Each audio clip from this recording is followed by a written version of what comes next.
Ah. Bonsoir à tous et à toutes, ici Pinap. Aujourd'hui c'est une vidéo spéciale, c'est une soirée spéciale car c'est Halloween.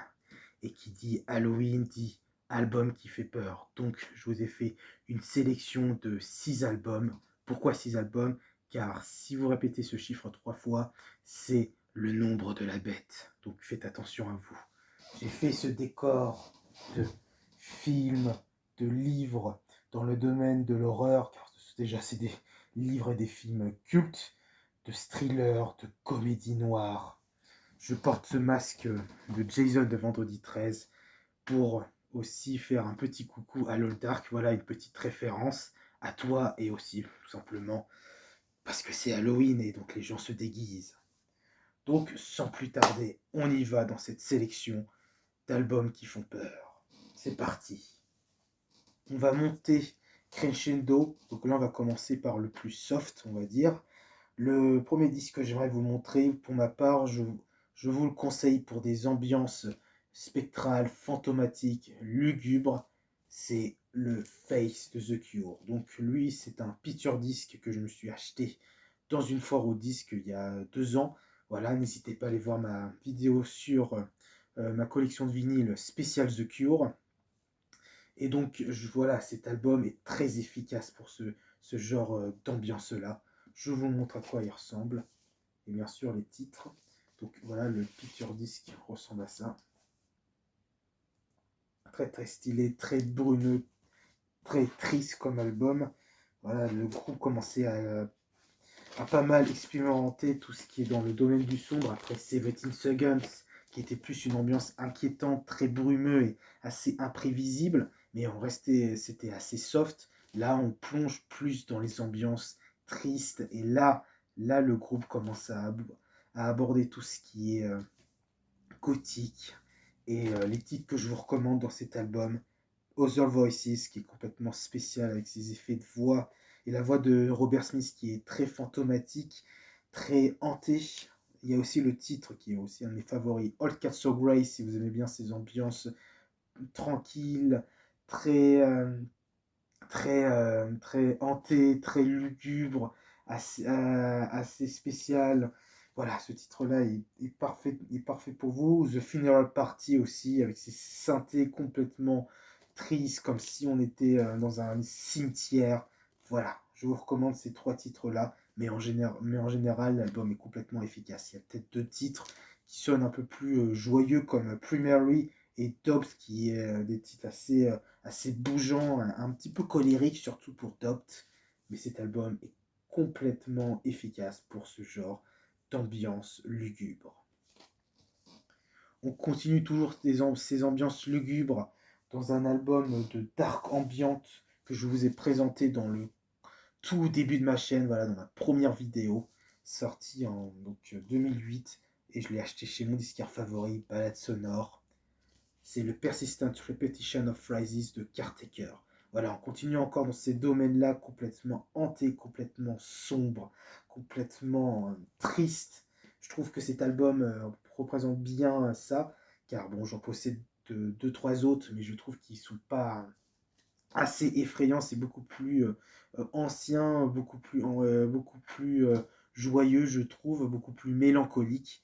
Et lui, je trouve qu'il fait complètement l'affaire pour une soirée d'Halloween. Donc, je répète le titre, Persistent Repetition of Phrases de The Caretaker, aka James Leon Kirby, voilà, c'est ça, c'est son vrai prénom. Malheureusement, je ne peux pas vous conseiller de titre car il n'y a pas de tracklist. Ça ressemble à ça derrière. Je vous montre pour les nouveaux, ceux qui viennent de débarquer. Car les albums de Caretaker, il n'y a aucune tracklist. À part peut-être pour An Empty Bliss Beyond This World, sorti 2-3 ans après, en 2011, qui est une de ses œuvres les plus connues. Je vous montre à quoi ressemble le disque, vite fait. Voilà. Celui qui s'est occupé des covers est Ivan Seal. Et Ivan Seal continue toujours à faire des peintures complètement abstraites, des objets des objets qui prennent, on va dire, vie, hein, parce que parfois ça représente des visages, parfois c'est des espèces de lieux où on se sent seul. Mais voilà, en généralité, ce qui est bien, c'est que entre l'artiste et le peintre, bah, la musique représente bien cette ambiance-là. Voilà, il sample pas mal de jazz des années 30. Pour celui-là, je dirais pas non plus trop, mais il y a quand même quelques titres qui font référence à ça. Mais en généralité, l'album est complètement sombre, complètement dark, complètement fantomatique. Je vous recommande. Ensuite, on retourne toujours dans The Cure. Un an après, ils nous sortent un album très sombre, très colérique. Pour ma part, là, on change d'univers. Là, on était plus dans l'univers des fantômes. Là, on est dans l'univers de l'enfer. Car si je dois représenter l'enfer, c'est avec cet album, bien sûr, Pornographie, le plus sombre du groupe, le plus pessimiste qu'a fait Robert Smith. Car à cette période, ils étaient complètement dans les bas-fonds de la dépression, car le groupe n'en pouvait plus. Ils ont décidé vraiment d'exorciser leurs démons avec ce titre-là.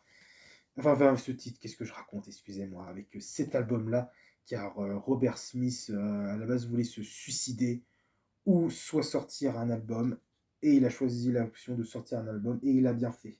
À la base, cet album a reçu des critiques complètement des critiques qui l'ont complètement descendu, notamment les Rolling Stones, car ils le trouvaient trop sombre. Mais au fur et à mesure des années, il est considéré comme un chef-d'œuvre du groupe. Même il y en a qui le considèrent comme leur meilleur album, moi je le considère comme leur deuxième meilleur album, à mon humble avis. Voilà, donc je vous montre quoi il ressemble vite fait. Lui, je l'ai acheté chez Rakuten, et c'était mon premier disque des Cure que je me suis acheté. Et je me suis pris une claque. Voilà. C'est avec cet album où là, Robert Smith a décidé de ressembler à Robert Smith qu'on connaît. Les cheveux complètement pétards, très d'eyeliner noir, rouge à lèvres rouge. Voilà, le Robert Smith gothique qu'on apprécie. Donc, je vais vous montrer à quoi il ressemble le vinyle. Je ne sais pas si je vous ai montré le derrière de la pochette, mais voilà, on voit le groupe habillé en noir avec des masques asiatiques, ou soit sur scène, ils étaient aussi maquillés comme Robert Smith. Et il fallait savoir qu'avec la sueur, le maquillage qui coulait, bah, on dirait qu'il saignait. C'était complètement spécial. Voilà, comme s'il saignait du sang. Voilà, trois démons sortis de l'enfer pour nous faire, pour exprimer leur colère, leur désolation.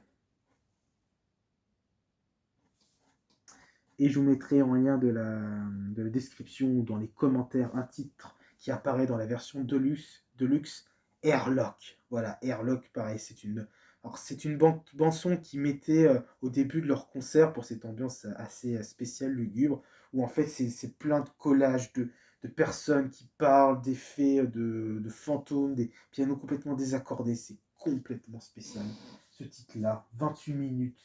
Euh, dans un purgatoire complètement bizarre, complètement oppressant.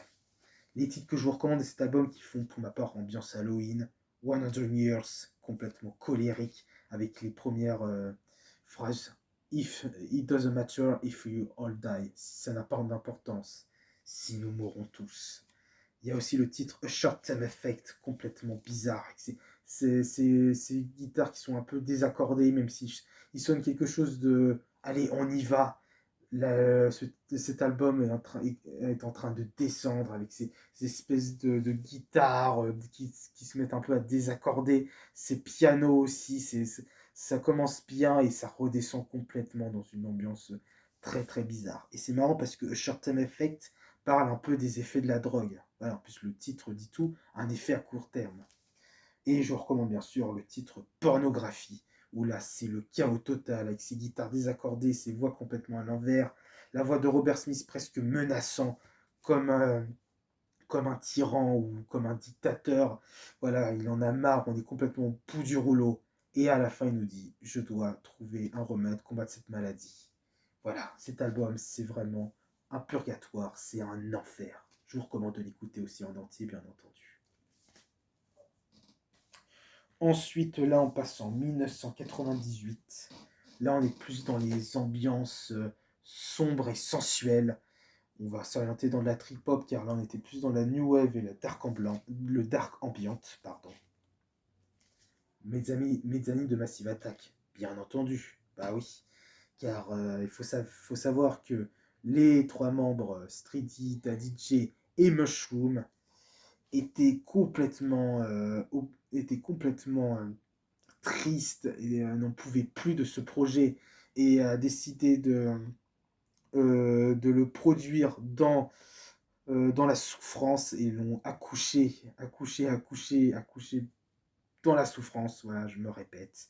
Mais c'est vrai, cet album est complètement efficace, complètement sensuel, complètement sombre. Il apparaît pas mal dans les débuts, dans les films, dans les débuts des années 2000, style Matrix, etc. C'est vrai que l'ambiance en général de cet album est complètement désaccordée, un petit peu industrielle à certains moments, complètement sombre. Bon, il est assez pop, mais en général cet album est parfois avec des voix insidieuses, comme par exemple les titres Rixie Sun, Mezzanine, Initial Creeps, avec ces espèces d'ambiance Moyen-Orient, avec la voix de Robert Smith, excusez-moi, la voix de Streedy qui est complètement paranoïaque, comme si quelque chose de mal allait se passer. Il y a aussi Black Mill avec cette voix très belle, mais on a l'impression de voir un enfer en train de tomber. Et il y a le fabuleux titre Grog qui est assez spécial, avec cette espèce de voix sensuelle, la voix de Streedy, qui est une espèce de conscience qu'on a, une conscience mal, on a envie de s'échapper. Et il y a aussi quand même des titres pour nous rassurer, comme Exchange, et Exchange entre parenthèses, réalisé par Mushroom, car à la base, il a sorti pas mal de titres, mais c'était pas des titres sombres. Il a fait lui des titres un peu comme à leur début avec Blue Lines et Protection.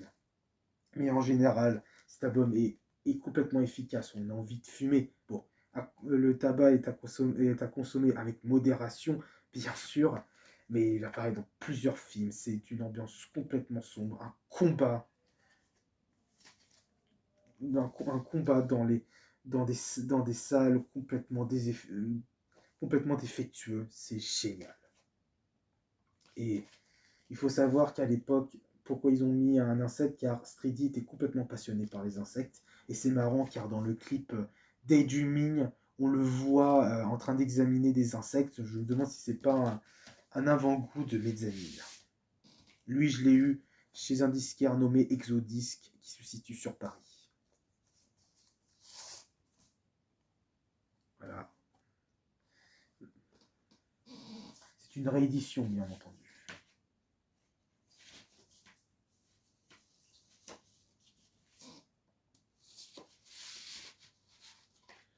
Voilà, c'est pas mal de paranoïa aussi avec le titre Man Next Door, si je me trompe pas, oui, voilà, Man Next Door, où Aura Sandy chante, où il parle d'un voisin qui est complètement psychopathe. C'est vrai qu'il y a un côté très paranoïaque avec ce disque-là, et qui marche complètement.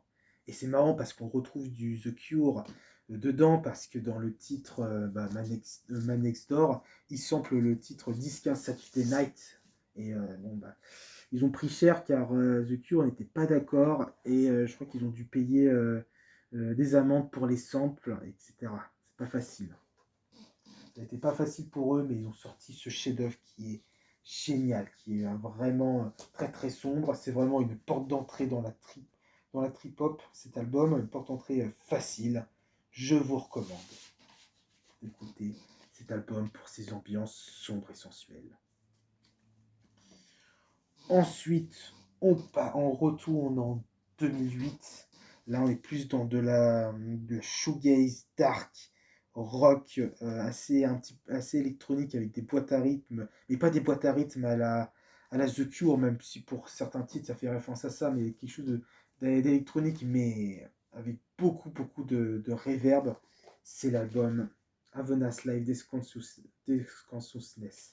Desconsciousness est génial, voilà. On retrouve toujours cette ambiance sombre un peu à la pornographie de The Cure, mais beaucoup plus déprimant, complètement abstrait. C'est vraiment on retrouve cet enfer, mais assez moyenâgeux, assez bizarre, assez spécial, beaucoup de reverb avec on a l'impression d'être dans une crypte énorme, et il y a un côté complètement désolé. Voilà, cet album, je trouve, est très très bien pour une ambiance Halloween. Je l'ai eu sur Discog pour Noël, je vous l'avais présenté dans mes achats d'hiver partie 1. Le vinyle est gris. Gris, la couleur de la tristesse, la couleur des funérailles.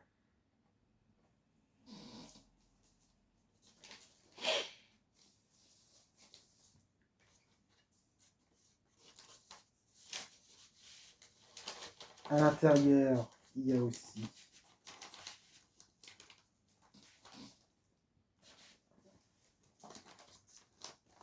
hop, à l'intérieur, voilà, c'est un gatefold. Et il y a, que je vais vous présenter, hop, un petit livre. Petit livre où il y a des paroles, des images complètement dans le Moyen-Âge. C'est une ambiance assez spéciale à Fenas Life. Je vous recommande aussi d'écouter ses autres projets complètement mélancoliques, avec ses guitares assez fantomatiques. Assez fantomatique, assez cigarette after sex, mais on est dans quelque chose de beaucoup plus oppressant. Les titres que je vous recommande, il y a forcément le titre Blood Hair que je vous recommande, qui fait beaucoup penser un petit peu aux Pixies, la voix du chanteur. Il y a le titre Hunter, le titre I Don't Love qui est complètement efficace, et le titre Earth Mover qui est un final complètement grandiose, mélancolique, triste, mais c'est une ambiance complètement acharnée. On essaie de s'en sortir de cette crypte complètement moyenâgeux, cette grande salle complètement sombre, de cet enfer. C'est génial, cet album. Et la vidéo va bientôt s'achever. On retourne en 1994, là on est dans quelque chose de beaucoup plus crade, beaucoup plus sombre, avec des messages complètement tristes mais réels. C'est un album concept qui parle d'une spirale. C'est le Downward Spiral de Nine Inch Nails. Voilà, cet album, il a fait un carton à l'époque. Et je trouve que vraiment pour Halloween, si vous aimez des ambiances vraiment hard, bah cet album est génial car il parle de dépression, de choses sérieuses. Car là, on était des choses beaucoup plus abstraites, mais voilà, là, il nous parle d'un truc que beaucoup de personnes souffrent. Et Trent Reznor a fait un travail de dingue. En général, l'album est malade et l'album est très brutal, c'est pas facile à écouter, mais c'est une ambiance géniale, très industrielle, c'est un classique en même temps du métal industriel. Il l'a sorti en plus pendant une période sombre de Trent Reznor, et aussi je l'ai mis dans ce classement parce qu'il n'y a pas longtemps, cet album pas cet album, mais le premier album, Pretty Head the Machine, fête ses 35 ans. Donc joyeux anniversaire. Voilà. Très industriel avec ces espèces de samples tirés de films comme Massacre à la tronçonneuse, de films de science-fiction expérimentale comme THX 138 avec Mr. Self Destruct. Il y a aussi le titre The Becoming avec ces espèces de samples de voix qui tiraient d'un film de super-héros, je crois, à petit budget. C'est complètement bizarre, complètement déstabilisant. Et aussi, mais parfois, ce titre-là me fait pas mal aussi référence. Elle me fait beaucoup penser au titre Radiohead, à un titre de Radiohead, Paranoid Android aussi, si vous vous souvenez de ce titre-là, The Becoming. Mais voilà, il y a d'autres super titres où voilà, on suit ce personnage qui perd complètement pied, complètement triste. Voilà, après, il y a un des titres qui est là pour nous rassurer, comme le titre A Warm Place et Hurt, où là, tout est fini. On suit la progression de la folie d'un homme. Et c'est ça qui est terrifiant. Donc les titres que je vous recommande pour ce projet-là, eh bien, je vous recommande Mr. Self-Destruct pour quelque chose de complètement violent, The Becoming, et je dirais Hurt qui conclut bien ce côté, ce côté c'est la fin et il faut en finir. Et c'est marrant parce qu'il y a un côté un peu message optimiste à la pornographie de The Cure. I would find a way. Je dois trouver cette issue. Il y a aussi le titre Reptile qui est assez efficace, complètement robotique, mais assez oppressant. Cet album est pour ma part efficace pour Halloween, pour des ambiances complètement crades, des ambiances complètement violentes et des thèmes complètement violents.